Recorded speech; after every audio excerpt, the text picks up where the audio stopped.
Good morning and welcome Kasturians to yet another video of chapter Framing the Constitution. In the previous video we have seen the basic points or the overview of the chapter. Today we will discuss the making of the Constituent Assembly and how within the Constituent Assembly the ideas or the ideology of the people or the leaders they were different. So let's start. The major political incidents and the main leaders and their statements. Continuing with that, today we will see the cabinet mission arrived to India to discuss the layout plan for independence, and it was in 16th January 1946, and it was to discuss the issues with the Indian leaders of the Congress relating to formation of interim government at the center. And on 2nd of September 1946, the first Indian National Congress it formed interim government with Jawaharlal Nehru as the vice president. Also, on 13th October 1946, the Muslim League it decided to join the interim government, and the federal form of government was adopted in which the political power will be divided among center and the states. It meant government works at two levels. Citizens of India have been given or granted the fundamental rights which were important for the progress and development of any individual. The division of power was made between the center and the states, and there are 97 issues in the union list. In that, 66 issues in the state list and 47 issues are overall in the concurrent list. That is the list which contains various issues on which the central government as well as the state government they have to work together. That's why such issues they are placed in the concurrent list. On the subjects of the union list only, the center can make laws, and the state it has the power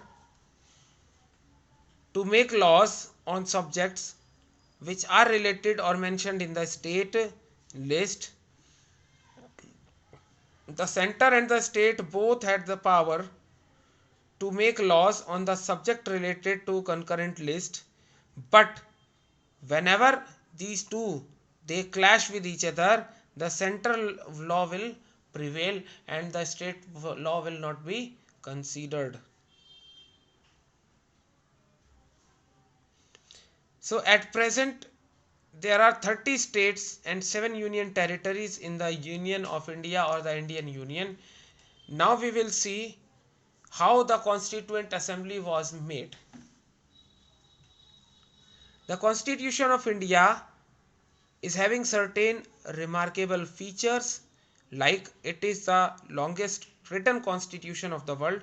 In the very beginning when constitution was prepared, it was not typed or printed. The first original copy of the constitution was handwritten, and it was written by Sir Shyam Bihari Raizada, who was a very good calligrapher.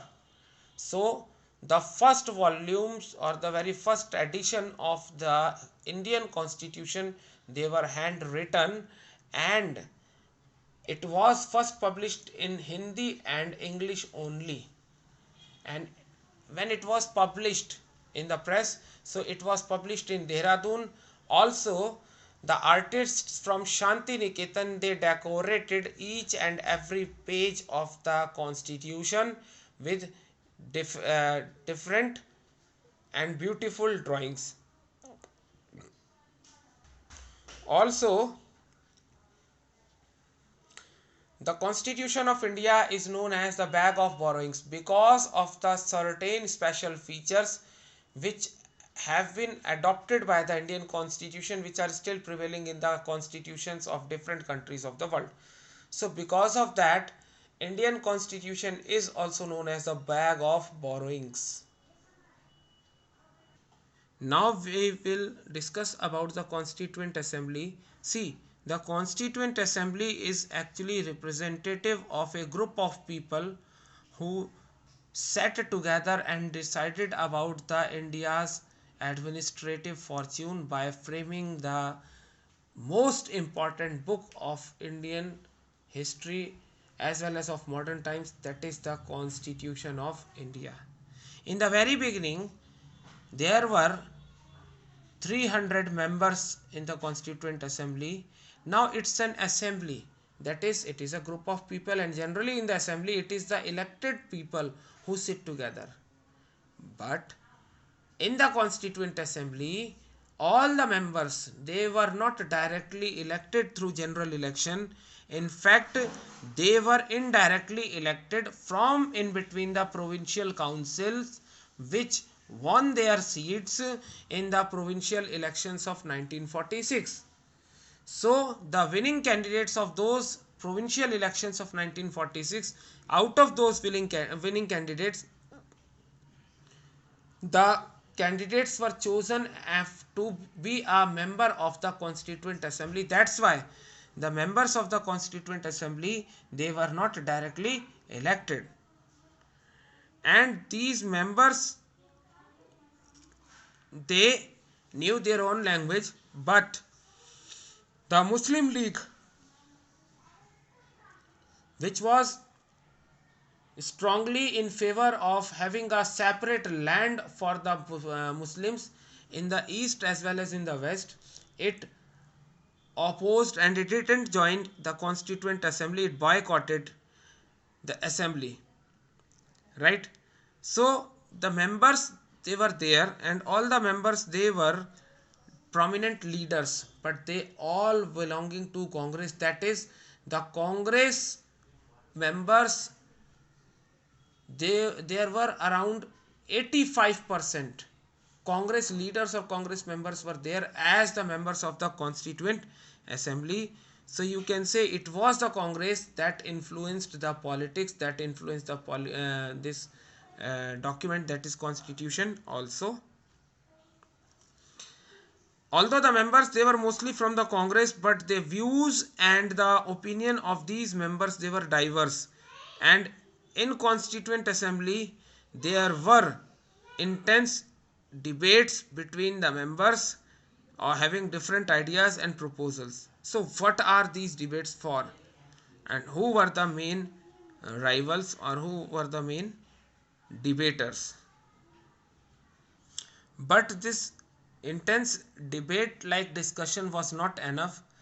What was thought by the political leaders to involve the common man or common people into this struggle, and that's why the public, whatever discussion took place on the floor of the assembly, it was published in the public newspapers, in which the proposals and different amendments which have been given, they were all stated. Second thing,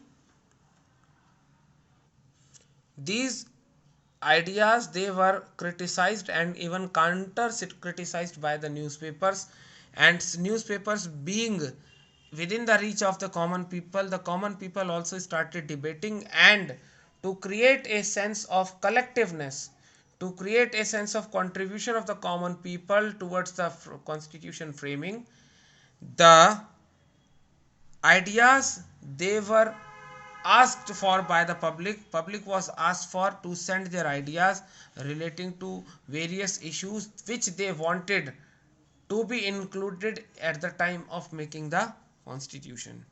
And same happened, the newspapers, they published the reports, and the people, they started debating, and after so much of debate, the Constituent Assembly was able to frame what is now called as the Constitution, and it took around 2 years, 11 months, and some 18 days for writing or for drafting the Constitution, and finally the Constitution became ready by January, and it was on 26th of January that the Constitution was adopted by the government of India.